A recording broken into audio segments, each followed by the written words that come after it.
morning student. Today we will discuss a very important topic and our topic is demand function and demand schedule यानी मांग फलन या मांग तालिका, right. तो फर्स्ट ऑफ ऑल हम डिस्कस कर रहे हैं डिमांड फंक्शन का, मांग फलन का।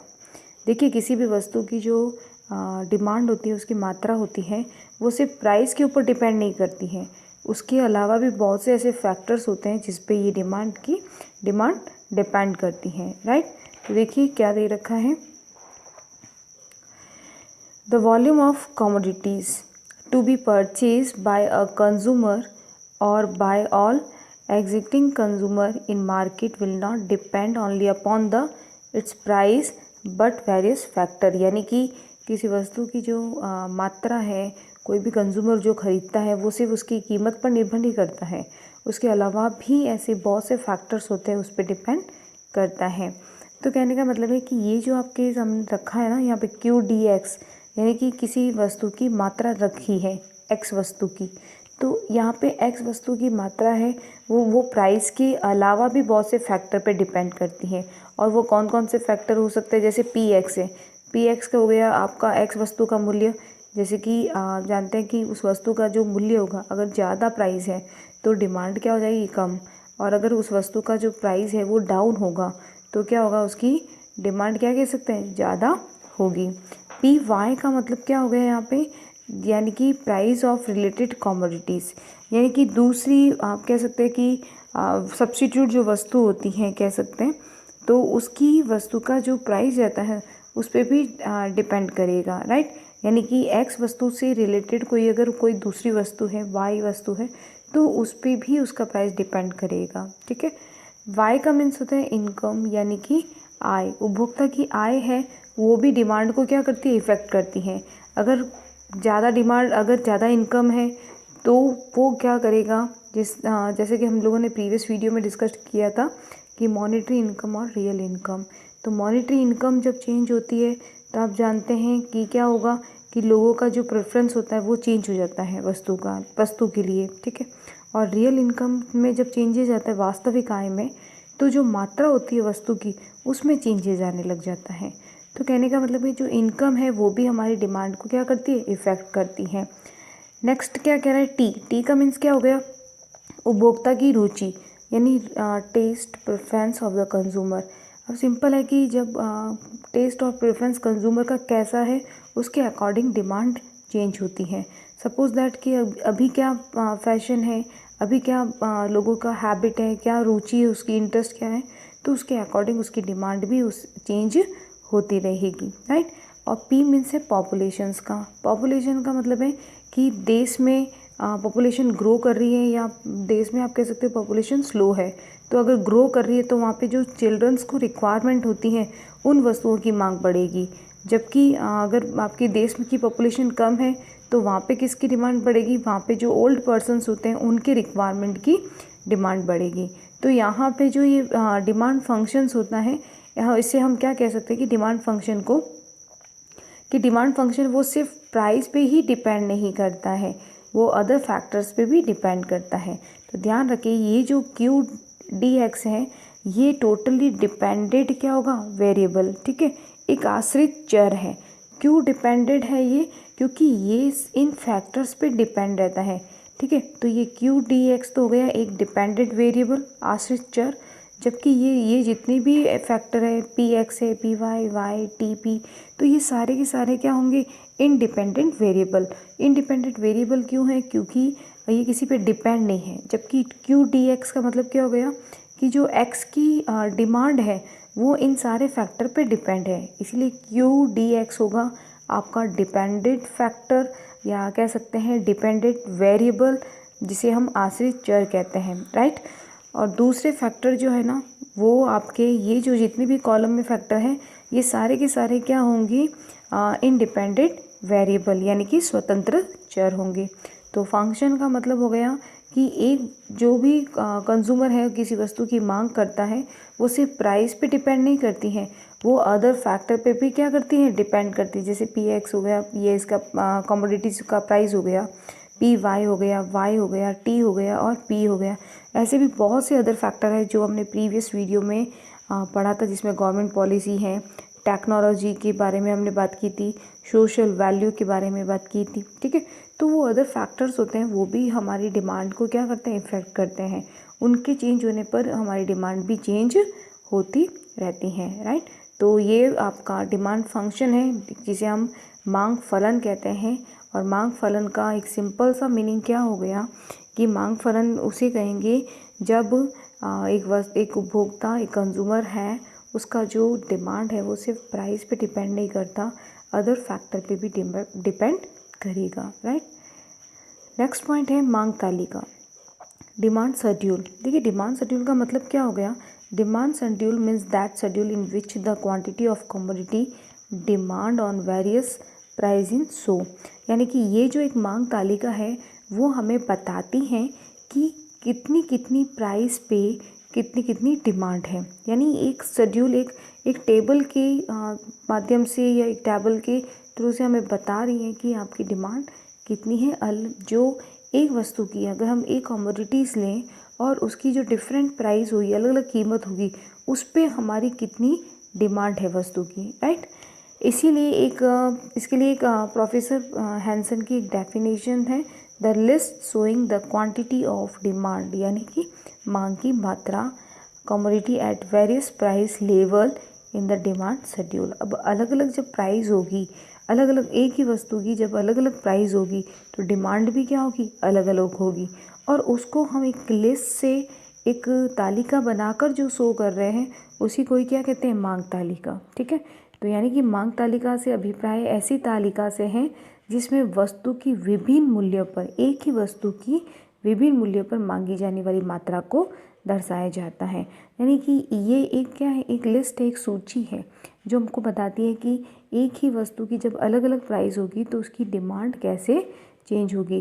तो उसी को ही हम क्या कहते हैं, मांग तालिका या मांग शेड्यूल कहते हैं, राइट। बात करते हैं कि मांग तालिका कितने प्रकार की होती है। मांग तालिका 2 प्रकार की होती है। First is a individual demand schedule, व्यक्तिगत मांग तालिका। देखिए व्यक्तिगत मांग तालिका क्या होगी कि व्यक्तिगत मांग तालिका से तात्पर्य ऐसी तालिका से है जिसमें किसी वस्तु की उन विभिन्न मात्राओं को दर्शाया जाता है जो व्यक्तिगत उपभोक्ता द्वारा उनके विभिन्न मूल्यों पर क्रय की जाती हैं।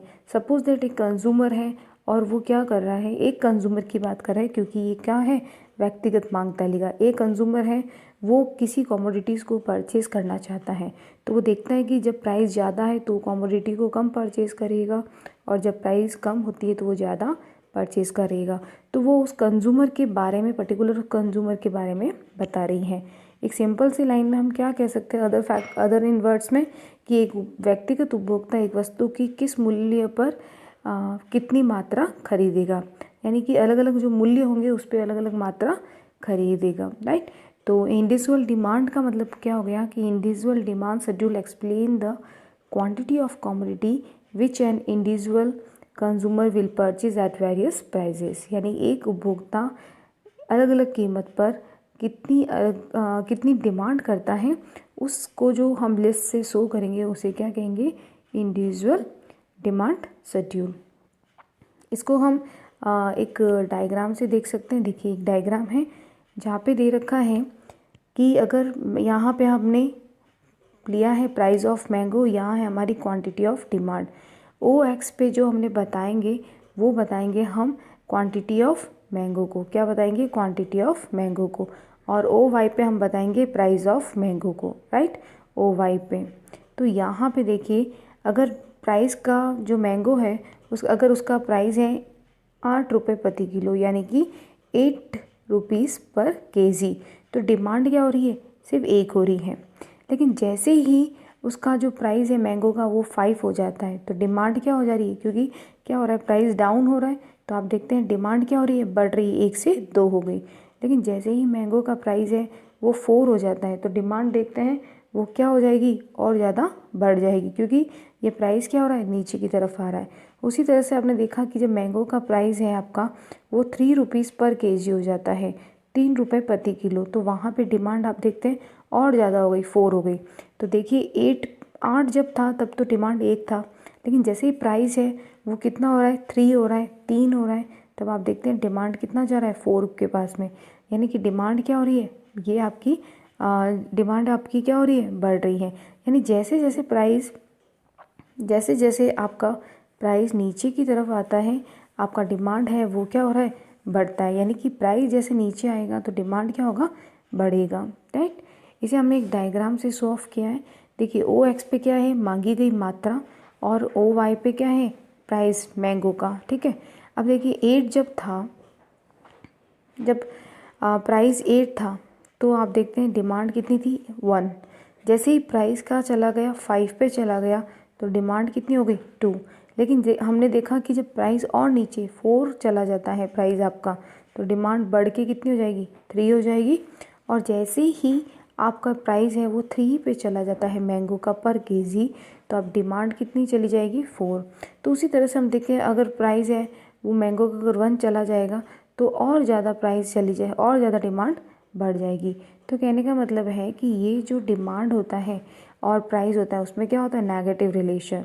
यानी कि जैसे जैसे प्राइस है वो नीचे की तरफ आ रही है तो हमारी डिमांड क्या हो रही है, वो बढ़ रही है। पहले 1 थी, फिर 2, फिर 3, फिर 4, फिर 5। यानी कि जैसे जैसे आपका आपका प्राइस है वो डाउन होगा, आपका डिमांड क्या हो जाएगा, इंक्रीज़ हो जाएगा। यहाँ हम एक पर्टिकुलर एक पर्सन की बात कर रहे हैं, एक कंज्यूमर की बात कर रहे हैं, क्योंकि यहाँ पे देखिए एक कंज्यूमर है, वो मैंगो की अलग अलग प्राइस पे अलग अलग डिमांड कर रहा है। तो इसको क्या कहेंगे, इंडिविजुअल डिमांड शेड्यूल कहेंगे, राइट। क्योंकि यहाँ पे सिर्फ पर्टिकुलर एक कंज्यूमर की बात हो रही है, ठीक है। बात करते हैं हम लोग नेक्स्ट मार्केट डिमांड शेड्यूल का, यानी बाजार मांग तालिका की। देखिए अभी तो हमने बात की थी व्यक्तिगत जो इंडिविजुअल डिमांड शेड्यूल की। अगर हम सारे कंज्यूमर की डिमांड को काउंट कर लेंगे या उनको जोड़ लेंगे, अगर मैं मैंगो पे, आम पे अगर बात करूँ कि आम पे अलग अलग उपभोक्ता कितनी कितनी मांग करते हैं, अगर मैं उसका टोटल कर लूँ तो वो क्या कहला जाएगा, बाजार की मांग, यानी कि मार्केट डिमांड। तो देखिए क्या होती है मार्केट डिमांड, व्यक्तिगत मांग का योग ही बाजार मांग कहलाता है। यानी the total of individual demand is known as the market demand. अगर अभी हमने जो डिस्कस किया था कि एक व्यक्तिगत मांग है, ठीक है, एक उपभोक्ता डिमांड कर रहा है, अगर मैं उन सारे अलग अलग उपभोक्ता की, कंज्यूमर की अगर टोटल कर लूँ कि वो मैंगो की कितनी डिमांड करेंगे, तो उसी को ही क्या कहेंगे, मार्केट या बाजार मांग कहेंगे। बाजार मांग तालिका वह है जिसमें किसी वस्तु की उन विभिन्न मात्रा को दर्शाया जाता है जो सभी उपभोक्ता द्वारा कुल मिलाकर उसके विभिन्न मूल्यों पर खरीदी जाती है। सिंपल है कि सारे कंज्यूमर की हम टोटल कर रहे हैं, तो वो क्या कहलाएगी, market schedule. The market schedule show the total of various quantity of commodity which are purchase by all the consumer at different price. यानी कि सारे जो टोटल कंज्यूमर है मार्केट में, जो जितना परचेज कर रहे हैं, उन सबको अगर मैं ऐड कर दें तो वो पूरी की पूरी मार्केट की डिमांड कहलाएगी, राइट। चलिए इसका एक डायग्राम देखते हैं। अभी हमने इंडिविजुअल डिमांड के बारे में डिस्कस किया, और अभी यह हमारा जो डिमांड है कर्व, ये डायग्राम किसको बताएगा, बाजार मांग तालिका को, यानी कि मार्केट डिमांड शेड्यूल को। देखिए इसमें हमने क्या किया है, ओ जो एक्स है वहाँ पे हमने क्वांटिटी ऑफ डिमांड बताया है, यानी कि मैंगो का कितना डिमांड है, और ओ वाई पे क्या बताया, मैंगो के प्राइस को बताया है, राइट। तो यहाँ पे ओ एक्स पे आपको क्वांटिटी ऑफ डिमांड बताना है, एक ही कॉमोडिटीज़ के बारे में बताना है आपको, और यहाँ हमने प्राइस लिया है ओ वाई पे मैंगो का प्राइस। अब देखिए ये जो टेबल बनाई है वहाँ पे हमने मैंगो के जो प्राइस है वो वही ली है जो हमने इंडिविजुअल डिमांड शेड्यूल में लिया था, 8, 5, 4, 3। बट यहाँ पे पहले वाले डायग्राम में कंज्यूमर एक था, क्योंकि वो डिमांड शेड्यूल क्या था, व्यक्तिगत मांग तालिका, यानी कि इंडिविजुअल डिमांड शेड्यूल था। लेकिन यहाँ पे बात कर रहे हैं हम किसकी, मार्केट डिमांड शेड्यूल की, ठीक है। तो यहाँ पे कंज्यूमर, सारे कंज्यूमर को हम ऐड कर देंगे और उसी को ही क्या कहते हैं, मार्केट डिमांड शेड्यूल। तो यहाँ पे हमने कंज्यूमर लिया है, कंज्यूमर ए, कंज्यूमर बी और कंज्यूमर सी। इन तीनों को जब ऐड करेंगे, इन तीनों की जो डिमांड होगी वो क्या कहलाएगी, मार्केट की डिमांड। देखिए अब जब मार्केट में 8 रुपीज़ प्राइस था मैंगो का, तो देखिए क्या होगा कि ए वाला 3 की डिमांड कर रहा है, बी वाला कितनी डिमांड कर रहा है, 7, और सी कर रहा है 11। और जब हम इन तीनों का ऐड कर देते हैं तो क्या होता है 21, यानी कि जब मार्केट में मैंगो था वो 8 रुपीज़ पर केजी था, तो डिमांड कितनी थी 21, राइट। उसी तरह से बात करते हैं कि जब मार्केट में 5 रुपीज़ प्राइस था तो ए वाला कितना डिमांड कर रहा था 6, बी 9 कर रहा था और सी कितना कर रहा था 12, और इन तीनों को जब हम प्लस कर देते हैं तो वो मार्केट का डिमांड बन जाएगा, यानी 27। तो अगर हम बात करें कि मार्केट में जब 5 रुपीज़ पर केजी मैंगो मिल रहे थे तो टोटल डिमांड कितनी थी मार्केट में 27। उसी तरह से हम बात करते हैं कि जब प्राइस आपका है वो 4 हो जाए मार्केट में, यानी कि और ज़्यादा डाउन हो जाए, तो देखिए क्या होगा कि 8, जो ए वाला है वो 8 का डिमांड करेगा, कि उसकी मांग कितनी होगी 8, बी वाले की 12, और जो सी वाला है उसका कितना हो जाएगा 13, और जब इन तीनों को प्लस कर देंगे तो वो मार्केट की डिमांड कितनी हो जाएगी 33, यानी कि इन तीनों कंज्यूमर को जब हम प्लस कर देंगे तो टोटल मार्केट का डिमांड आ जाएगा, वो आ जाएगा 33। तो 33 डिमांड किस प्राइस पे है 4 पे, राइट। और जब जब प्राइस है वो और ज़्यादा डाउन हो जाए 3 हो जाए, तो आप देखते हैं कि जो डिमांड है वो ए वाला भी 10 कर रहा है, बी वाला 15 कर रहा है और सी वाला 18 कर रहा है, और जब हम इन्हें प्लस कर देंगे तो ये क्या बन जाएगी, ये बन जाएगी आपकी मार्केट की डिमांड। तो इसका मतलब क्या हो गया कि जैसे जैसे प्राइस है वो डाउन हो रही है आपकी, जैसे जैसे आपकी प्राइस क्या हो रही है डाउन हो रही है, तो आप देखते हैं कि जो डिमांड है वो 21 से 27, 33 और 43। इट मीन्स क्या है कि जब हमारी जो प्राइस होती है वो डाउन होती है तो हमारी डिमांड क्या हो जाती है, वो बढ़ जाती है, राइट। तो उसी को ही हमने यहाँ एक डायग्राम से सॉल्व किया है कि देखिए यहाँ पे ओ एक्स पे आपका भी मैंने आपको बताया क्वांटिटी ऑफ डिमांड है, और ओ वाई पे क्या है प्राइस है मैंगो का, राइट। ये जो डी ए है ये कंज्यूमर ए के डिमांड को बता रहा है, डी बी किसको बता रहा है कंज्यूमर बी, यानी उपभोक्ता बी का डिमांड कर्व है, और जो ये डी है सी ये किसको बताएगा, जो कंज्यूमर सी है उसकी डिमांड कर्व को, और ये पूरा मार्केट की डिमांड कर्व होगी। यानी कि आप देखते हैं जब प्राइस है बहुत ज़्यादा 8 रुपीज़ था, तब आप देखते हैं कि जो डिमांड थी वो कितनी थी, पूरा के पूरा कंज्यूमर की जो पूरी अगर हम बात करें 8 रुपीज़ पे तो वो 21 को बता रहा था। फिर जैसे ही प्राइस है वो 5 पे आती है तो कितना हो जाएगा डिमांड 27, और जैसे ही आपका प्राइस है वो 4 पे आता है तो डिमांड कितना हो जाएगा 33, और जैसे ही आपका जो प्राइस है वो 3 पे आता है तो सबसे ज़्यादा डिमांड 43, क्योंकि प्राइस जब ज़्यादा डिक्रीज़ होता है तो डिमांड क्या हो जाती है इंक्रीज़, क्योंकि जो कीमत और मांग होता है उसमें विपरीत संबंध होता है। इसीलिए ये जो हमारा स्लोप है ये नेगेटिव स्लोप है, डाउन स्लोप है, ठीक है।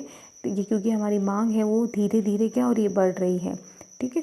और यहाँ पे हमने इसे नॉर्मली बताया है कि ए जो है वो कंज्यूमर के लिए कह सकते हैं, जो उपभोक्ता ए था उसकी डिमांड कर को, बी को डिमांड कर जो बी का उपभोक्ता है उसके बारे में, और जो सी है वो उपभोक्ता सी के बारे में डिमांड कर्व को बताएं, और ये टोटल जो ऊपर आप देख रहे हैं वो क्या है मार्केट का डिमांड शेड्यूल। तो इसका मतलब ये है कि जब हम तीनों उपभोक्ता की मांग को ऐड कर देते हैं, प्लस कर देते हैं, तो ये क्या कहलाएगी मार्केट की डिमांड कहलाएगी, मार्केट में टोटल डिमांड कितनी है, राइट।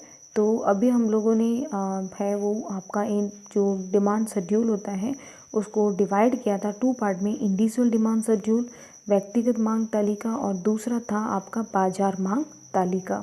तो बाजार मांग तालिका जो कि सारे उपभोक्ताओं की जब मांग को जोड़ दिया जाता है वो बाजार मांग तालिका कहलाती है। लेकिन अगर हम पर्टिकुलर एक व्यक्ति की बात करते हैं तो एक व्यक्ति अलग अलग प्राइस पे अलग अलग कितनी डिमांड करता है उसको जो टेबल बताता है, उसको जो सूची बताती है वो क्या कहलाती है व्यक्तिगत मांग तालिका, इंडिविजुअल डिमांड शेड्यूल, राइट। तो आज हमने जो डिस्कस किया था वो क्या था आपका टोटली डिमांड फंक्शन के बारे में डिस्कस किया था, और दूसरा हमने डिस्कस किया था किसका डिमांड शेड्यूल का, राइट। तो आई होप आपको ये समझ में आया होगा। Thank you.